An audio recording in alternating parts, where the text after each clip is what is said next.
来看台大病院上新的研究，只要验尿，就当来了解颔棍腺癌手术了后开花的状况哦，准确度是有90%以上。这项技术嘛取得美国、日本、佮台湾的专利，成果哦嘛登伫国际期刊，咱做伙来了解。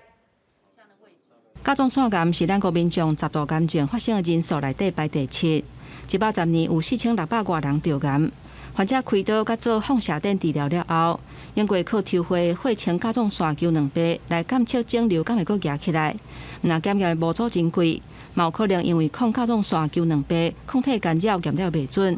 不过台大病院上新的研究，全球头一个非侵入性的方式，利用肉内底外壁体甲状腺球蛋白高度，加做甲状腺癌手术了后，做检测上新的生物指标。在尿液当中，其实可以找到新的一个方式，也就是病人非侵袭性不用接受抽血，他用尿液当中的一个蛋白组，就可以知道病人在甲状腺癌术后，他的病患是不是有再发或者淋巴腺转移的可能性。研究团队针对新的甲状腺癌的患者做肉的样本的收集甲分析，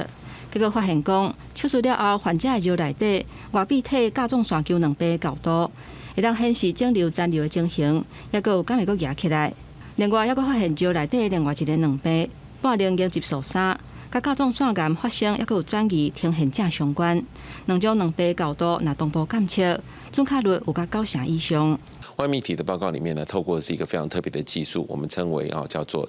质谱仪。那质谱仪呢做的是定序，也就是它准确度可以到99%以上。研究团队强调讲，这项创新的技术已经得到美国、日本甲台湾专利的认证，也有刊伫国际真出名的期刊。未来也佫希望应用伫其他癌症生物标记，甚至开发做快筛剂，互佫较侪患者受惠，实现量早诊断、量早治疗，也佫有复原的目标。记者综合报道。